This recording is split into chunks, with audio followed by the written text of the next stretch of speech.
Ey Muhammad, bu yoqqa chiq, seni Makkaga tiriklayin olib borishim kerak. Muhammad, bilaman sen shu yerdasan. Chiq bu yoqqa.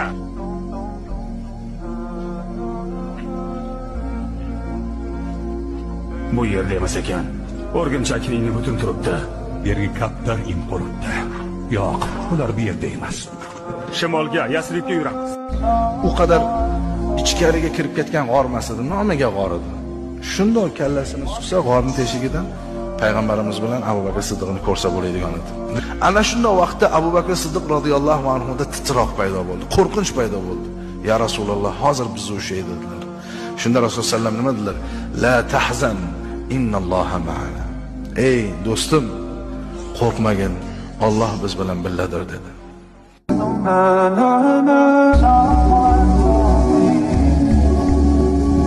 On